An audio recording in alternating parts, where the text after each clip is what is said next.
আমরা আজকে কোরআন কারীমের যে সমস্ত ঘটনা বলি আছে সেখান থেকে হযরত ইউসুফ আলাইহিসসালামের যে ঘটনা আছে, আলহামদুলিল্লাহ আমাদের ফজরের পরে যেই দার্সটা হয় সেখানে কিন্তু ইউসুফ আলাইহিসসালামের এই ঘটনাটা চলছে এবং সেখানে সূরাতুল ইউসুফের প্রায় ৮০টা আয়াত পর্যন্ত পড়া হয়ে গেছে। আলহামদুলিল্লাহ সেখানে প্রতিদিন দুটি বা তিনটি আয়াতের তাফসির করা হয়।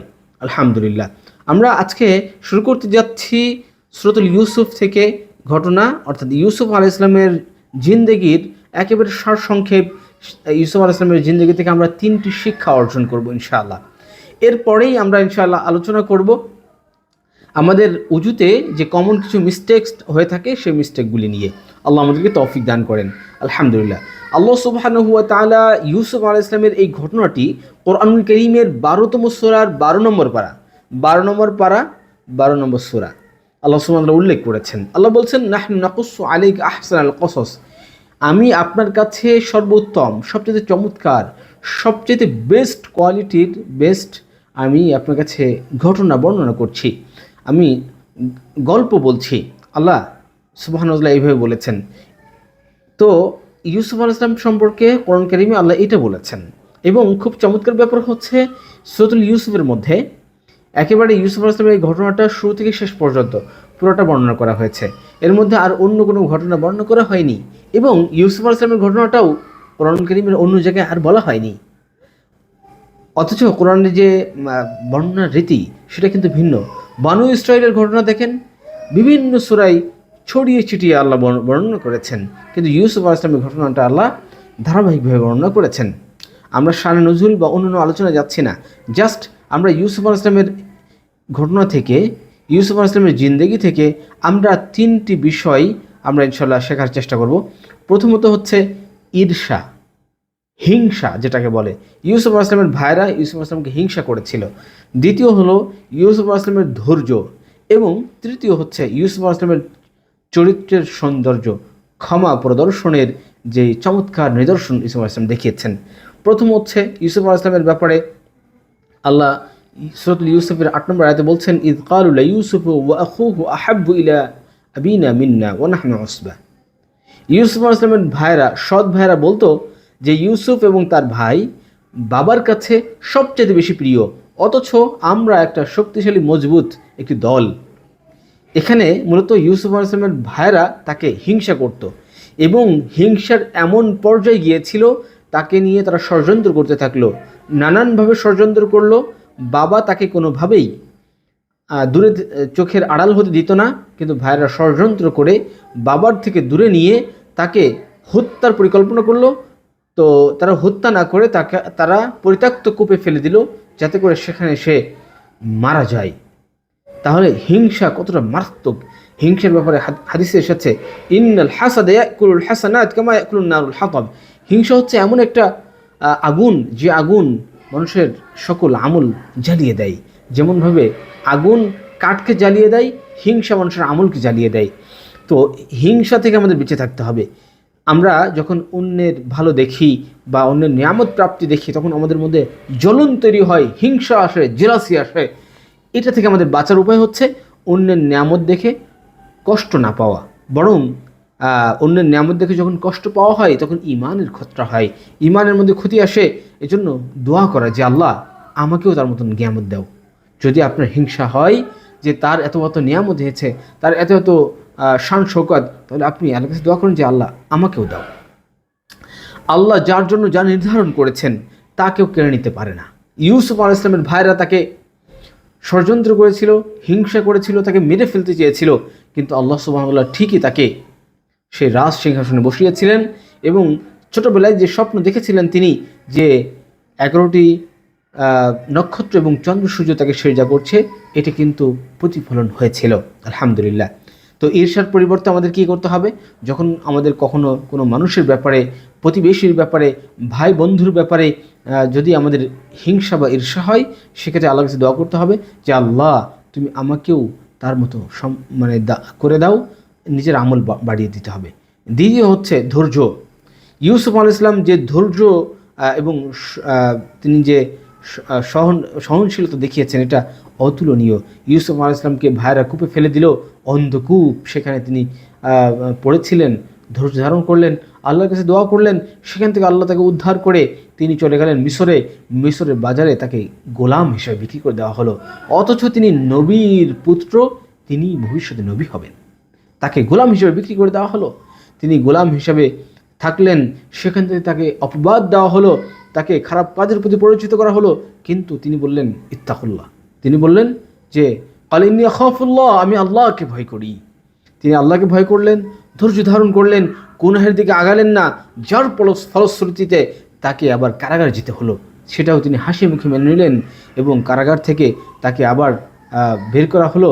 তিনি আল্লাহর উপর ভরসা করেছিলেন, সর্ব অবস্থায় তিনি আল্লাহর উপর ভরসা করেছিলেন, ধৈর্য ধারণ করেছিলেন। বিস্তারিত ঘটনা বলছি না, শুধুমাত্র ইউসুফ আলাইহিস সালামের যে ঘটনা, যে গল্প, সেখানে সামারি করছি। আলহামদুলিল্লাহ, ইউসুফ আলাইহিস সালামের ঘটনার উপরে আমাদের বিস্তারিত সেশন আছে, আমরা সেখানে আপনারা সেই সেশনগুলো দেখলে আপনারা জানতে পারবেন। তো আমরা এখান থেকে যে বিষয়টা শিখতে পারি সেটা হচ্ছে, জীবন যত কষ্টই আসুক না কেন সেটা হাসি মুখে মেনে নেওয়া, সবর এখতিয়ার করা। ওয়াস্তাঈনু বিস-সবরি ওয়াস-সালাহ, তোমরা সবর, ধৈর্য ও সালাতের মাধ্যমে আল্লাহর সাহায্য কামনা করো। সুতরাং ধৈর্য মানে এটা না যে আমরা সব কিছু মেনে নিলাম, বরং ধৈর্য মানে হচ্ছে এটা আল্লাহ মেনে নেওয়ার সাথে সাথে আল্লাহর মুখাপেক্ষি হওয়া, আল্লাহর আনুগত্যে অটল থাকা, অবিচল থাকা। এবং মনে রাখতে হবে যে কঠিন সময় চিরস্থায়ী নয়। রাত যত বেশি অন্ধকার হয়, সূর্য বা দিনের শুরু তত বেশি কাছে আসে। রাত যত বেশি গভীর হয়, দিন তত বেশি কাছে আসে, তত বেশি সুবহে সাদিকের নিকটবর্তী আমরা হই। তো এই জন্য আমাদের এখান থেকে ধৈর্য ধারণ করতে হবে। আল্লাহ আমাদেরকে তৌফিক দান করেন। তৃতীয় সৌন্দর্য হচ্ছে ইউসুফ আলাইহিস সালামের ঘটনা থেকে, সেটা হলো ধৈর্য এবং ক্ষমাশীলতা। ইউসুফ আলাইহিস সালাম যখন রাজ সিংহাসনে বসলেন এবং তার ভাইরা তার কাছে অনুদান নিতে আসলো, এই অনেক পর্ব আছে, ভাইরা সবাই মিলে, বাবা মা সহ তার কাছে আসলো, তখন তিনি বললেন লা তাসরিবা আলাইকুমুল ইয়াউম ইয়াগফিরুল্লাহু লাকুম, আজ তোমাদের বিরুদ্ধে আমার কোনো অভিযোগ, কোনো ভৎসনা নেই, আল্লাহ তোমাদেরকে ক্ষমা করে দেন। তো ইউসুফ আলাইহিস সালামের এই সুন্দর চরিত্র থেকে আমাদের শিখতে হবে যে ক্ষমা করে দেওয়া, প্রতিশোধ নেওয়া সহজ, কিন্তু ক্ষমা করে দেওয়া এটা মহৎ গুণ। এই ক্ষমা করে দেওয়ার গুণ, এটা আমাদের নবীজির গুণ, এটা ইউসুফ আলাইহিস সালামের গুণ, সকল নবী রাসূলদের গুণ। আল্লাহ সুবহানাহু ওয়া তাআলার গুণ হলো ক্ষমা করে দেওয়া। আমরাও অন্যকে ক্ষমা করে দেব। উত্তম চরিত্র হচ্ছে ক্ষমা করে দেওয়া, আর উত্তম চরিত্র মানুষকে আল্লাহ সম্মানিত করেন। পরিবারের সম্পর্ক রক্ষা করা অত্যন্ত গুরুত্বপূর্ণ। এই বিষয়গুলো আল্লাহ আমাদেরকে তৌফিক দান করেন।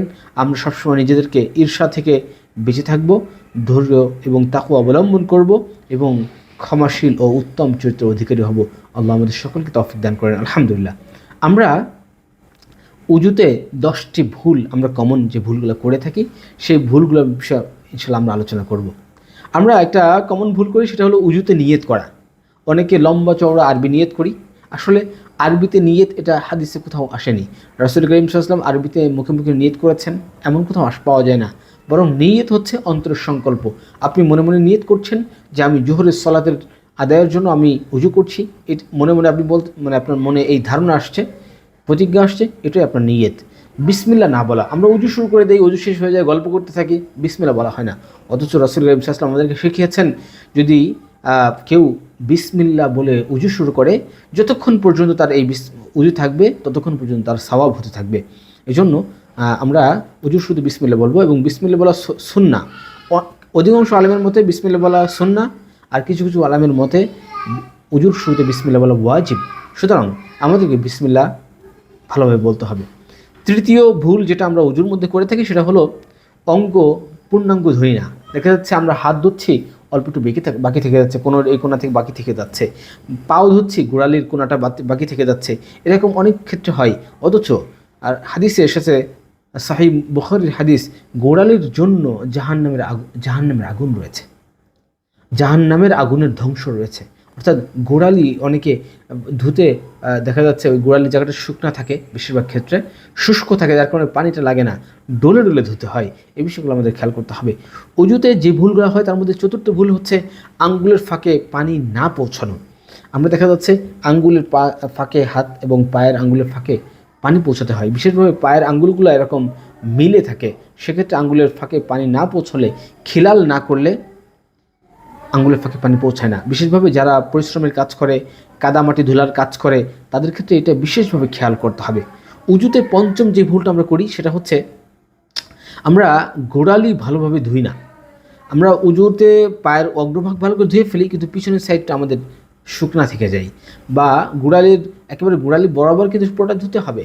গোড়ালির বরাবর নিচেরটুকু ধুই, কিন্তু পিছনটুকু বাকি থেকে যায়। এটা অবশ্যই আমাদের খেয়াল করতে হবে। আল্লাহ আমাদেরকে তৌফিক দেন। উজুতে আমাদের যেই ভুলগুলো হয় তার মধ্যে 6 নম্বর ভুল হচ্ছে মাথা মাসাজটা আমরা ঠিকমতো করি না। অনেকে এক আঙ্গুল দিয়ে এরকম মাসাজ করি, হবে না, এটা চলবে না।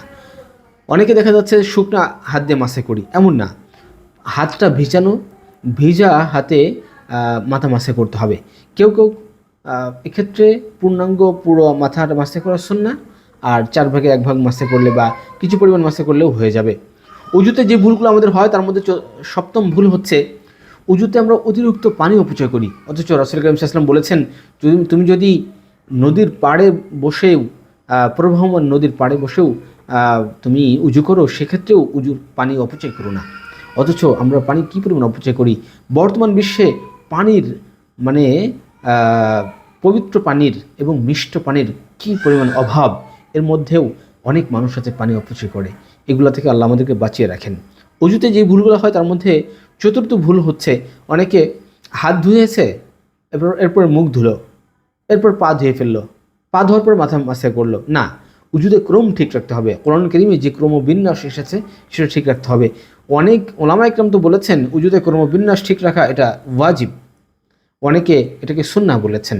তো সর্বমত উজুতে ক্রম ঠিক রাখা এটা সুন্নাহ।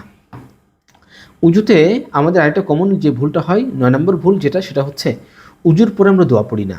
অথচ রাসূল কারীম সাল্লাল্লাহু আলাইহি ওয়াসাল্লাম বলেছেন, যে ব্যক্তি উজু করলো, উজুর পরে উত্তমভাবে উজু করার পরে বলল আশহাদু আল্লা ইলাহা ইল্লাল্লাহ ওয়াহদাহু লা শারীকা লাহু ওয়া আশহাদু আন্না মুহাম্মাদান আবদুহু ওয়া রাসূলুহু, এরপরে বলল আল্লাহুম্মা ইজআলনি মিনাত তাওয়াবিন ওয়াজআলনি মিনাল মুতাতাহহিরিন, তার জন্য জান্নাতের 8টি দরওয়াজা খুলে দেওয়া হবে এবং সে যেই দরওয়াজার ইচ্ছা প্রবেশ করতে পারবে। সুবহানাল্লাহি ওয়া বিহামদিহি। সুতরাং আমাদের অবশ্যই উত্তম রূপে উজুর পরে কালিমাতুশ শাহাদা এবং এই দোয়াটি অবশ্যই করতে হবে। আল্লাহ আমাদেরকে তৌফিক দান করেন। উজুতে আরেকটা ভুল আমরা অনেকের ক্ষেত্রে হয়, ওয়াসওয়াসার যারা রোগী আছে, মনে হয় যে এই অঙ্গ মনে ধোয়া হয়নি, মনে হয় বারবার ধুতে থাকে, 10 বার 15 বার 20 বার ধুয়ে ফেলে। না, আপনি মনোযোগ দিয়ে একবার ভালো করে ধোন, 3 বার ধোয়াটা সুন্নাহ, 3 বার ভালো করে ধুয়ে ফেলেন। তারপর যদি আপনার অসুস্থ হয়, আপনি আল্লাহর কাছে ক্ষমা চান, আপনি আল্লাহর কাছে নিরাপত্তা চান। এগুলি শয়তানের কুমন্ত্রণা। শয়তান মানুষকে কঠিন করার জন্য, ইবাদতকে কঠিন করে ফেলানোর জন্য মানুষের মনের মধ্যে কুমন্ত্রণা দিয়ে থাকে। ইসলাম সহজ। আল্লাহ আমাদের সকলকে তৌফিক দান করেন। আমরা যেন ইউসুফ আলাইহিস সালামের ঘটনা থেকে, জীবনী থেকে শিক্ষা অর্জন করতে পারি, এবং আমরা যেন উজুতে যে 10টি কমন ভুল বলা হয়েছে এই ভুলগুলো থেকে আমরা যেন